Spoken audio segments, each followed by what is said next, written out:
Hey you guys, it's your girl T, and I want to go ahead and shout out Markeisha Wright. Markeisha sent me this story that's coming out of our third favorite state, crazy ass Cali.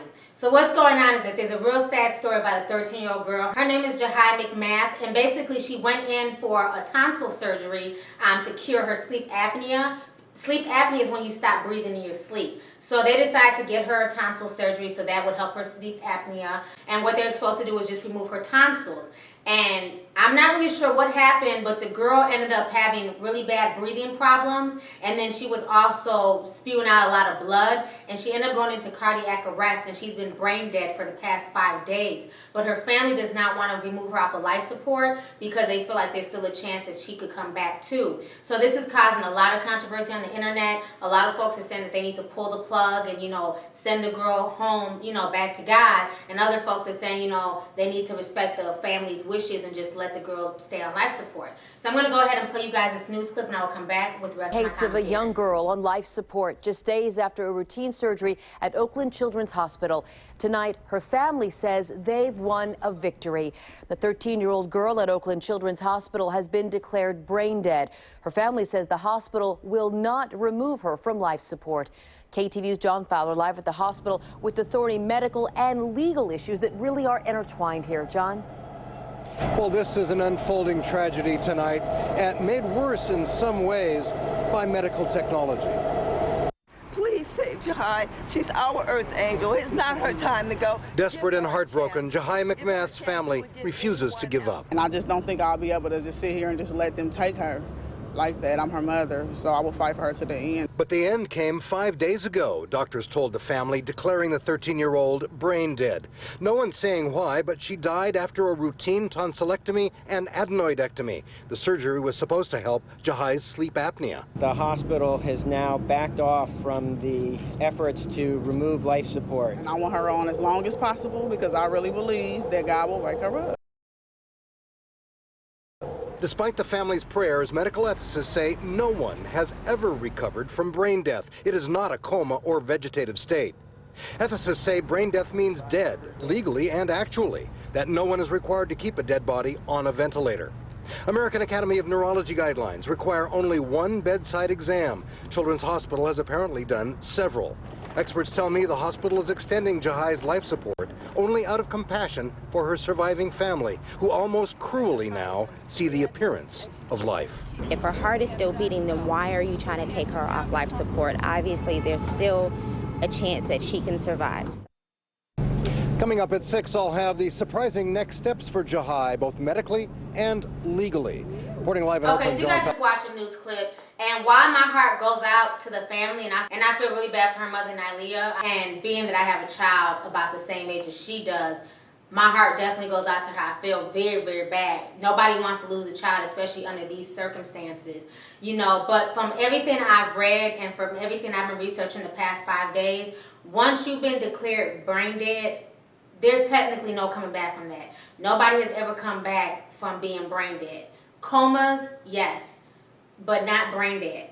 Usually once your brain is dead, that means your body is dead. The only thing that's holding you is the ventilators, is the ventilation system. But your body's not there, your soul's not there. So, and I just think that this poor family doesn't want to come to grips with that because it was just supposed to be a normal surgery. It's supposed to be just routine, and to send your child in to get a normal surgery that thousands of people have, and then to have your child not come back to you in the same condition is heartbreaking. And I think eventually the family probably will let her go, but I think for the time being they still want to hold on to their daughter. And I think that it's okay, for like maybe another week or so, but after that they're going to definitely have to make a decision because from what I've read online that the state of California really will only let somebody stay on the ventilator for up to 3 days, and then that's it. Then you have to pull the plug. So they definitely giving this family a lot more leeway than they usually would for another family. I just find the situation just really sad. But one thing I do want to touch on is that we have to be careful allowing doctors to persuade us to give our kids unnecessary surgeries.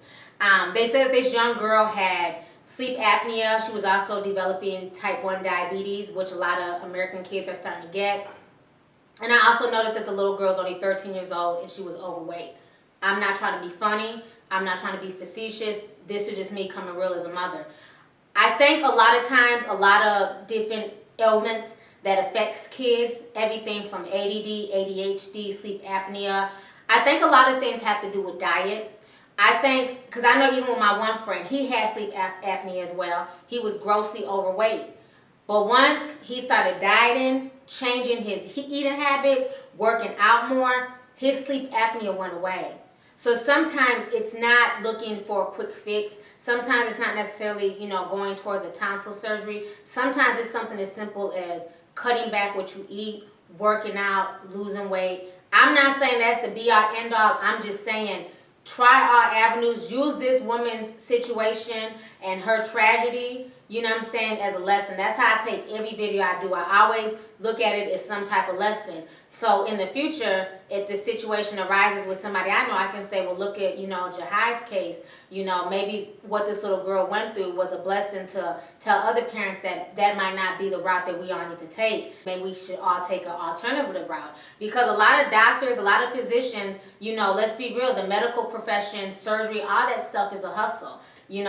They make more money doing this surgery as opposed to telling you to just change your diet around and walk and exercise and things like that. So it seems like there was a lot of medical issues going on with this young girl, and that may have what kind of caused everything, along with the negligence of some of those in the hospital staff, because her family was saying that they were reaching out to the staff saying that there's something wrong, she's coughing up blood, and the nurses weren't really acting accordingly. So we're gonna have to wait for everything to come out in the wash. And once they allow this little girl to pass and they take out the ventilators, I'm sure there'll be an autopsy done. They'll be able to figure out what exactly happened to her, what exactly, killed this girl. Yeah, I just find this whole situation just tragic. It's just really sad anytime you talk about a young person, who was doing nothing wrong. She just wanted to go get a simple surgery, and now she's not here anymore. But that's why I say we just have to be mindful as people, not, just anybody. As a parent, be mindful when there's certain things. I've had friends of mine where their doctors have wanted to dope with their kids and put them on Ritalin. I'm like, don't put your kids on Ritalin. There's other ways to get around it. There's other things that you can do. Don't be so quick to give your child a pill and give them something that might affect them further on down the line. And I just think that anytime that kids are exposed to unnecessary surgery, there's always going to be risk and complications. I've never had my tonsils out. Most people have never had their tonsils out. Some people have, but a lot of people haven't.